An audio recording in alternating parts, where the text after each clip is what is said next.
Hey, if you're going to make pocket knives, the first thing you have to have is a real bad case of the want-tos.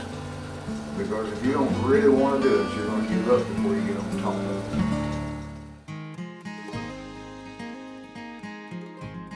I think what gave Tony his edge is his perfection. Every single knife he produced was perfect. Every single detail in a Tony Bose knife is pristine.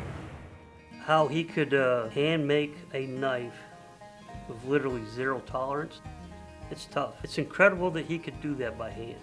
Funny story, Tony sends us a knife one time and the blade's wrapping in this muskrat. So I called Tony up and just gave him all kinds of grief. I got to do that once in 20 plus years.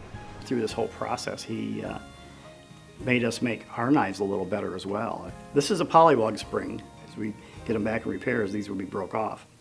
And what Tony had taught me, he gave the example of a traffic light. When they come out like this and the light hangs from it. Those are always tapered, and it becomes more flexible out at the end where all the weight is. If you taper it like this, you're going to have less breakage. Tony would challenge us, and whether it be the lockback whittler, whether it be a certain type of back spring or bolster or something that was unique and different, Tony brought a lot of innovation. John Sullivan told me one time my job was to challenge him, and that's what I try to do. I think the way he mixed old school with modern, he took an old school knife and kind of made a modern twist to it. Even though they were the old style, but he put a little new technology into his knives, just made them a lot better looking, functional. A lot of this actually, and Tony would tell you himself, he said, a lot of this was the old Cattaraugus pattern, or these were things that Case Cutlery was doing at the turn of the century. Hey, you guys could still do that. I know your production has expanded, but you guys could still do that. People don't believe it, but a lot of times people that ordered knives from him, from his personal collection, they were years and years on a wait list. I think that's what it was, his niche. It was whenever he made a knife, and that's probably why they sold for what they sold for, was they were perfect. He was the best in the industry because of the level of detail. What made it really unique is Tony believed that knives should be carried. So even though you had this beautiful knife that was a high value and high dollar you spent on it, he would want to see it in your pocket.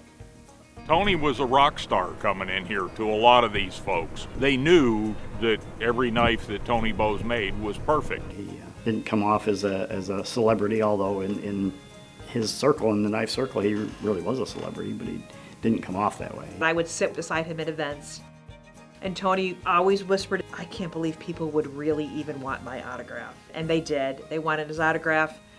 Dealers wanted him to come to their show. He was definitely an attraction that people would drive miles to see Tony. The enthusiasm is just amazing, some of these people bring with them. They just love it. And I love them for loving it. Some people, they'd rather be in the limelight. He just liked hanging out with the good old boys and relaxing. And He always said he'd rather be here in our department, monkeying around and out in the office, in the meetings. So he spent as much time as he could out here with us. Yeah, people here adored him. He was very, very personable. It didn't matter whether he was talking to the president of the company, the owner of the company, or the guy that was out here mowing earlier. He talked the same way to everybody. And I think that's why the collectors loved him so much, is because he was one of them. He invited them to their house. He welcomed them into his shop. He showed them how to make knives. What you hear and expect about him was, he's at the top of his game. He's going to be the stickler and this and that, but he was a fun-loving guy. He would make these potato guns out of PVC pipe. We would shoot potatoes into them. that was a good time. A good old boy from Indiana. One of the things Tony would do is hand me a knife and say, here, coon finger and chicken eye that, and tell me what you see. Done anything today other than walk around with your hand in your pocket? I've been shaking babies and kissing hands. The other one that he used to talk about is it fits like boots on a rooster. You know how good your parts are? Mm-hmm. I took my spring and put that knife together with it.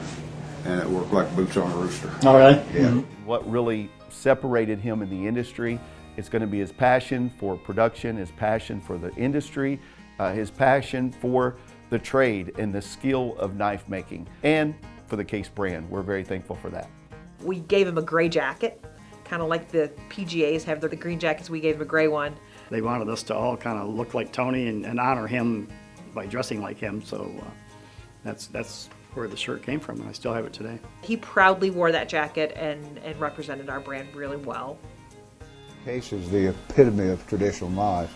I mean, they started back at the turn of the century, and they're the most collected pocket knife in the world.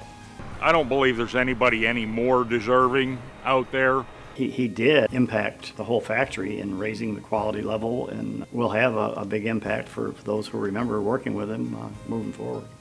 Not only did he help us to expand our business and grow it, he made us a better company, and we're still seeing that today. I hope his legacy continues to resonate in this facility. I think he was happy. He loved working with us, and I believe we loved working with him.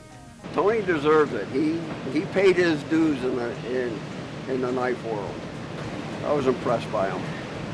And I'm proud to be here, and I'm proud to have been able to call Tony my friend. So if I can do anything to make Case better, or to keep the traditional knives going, that's what I want to do.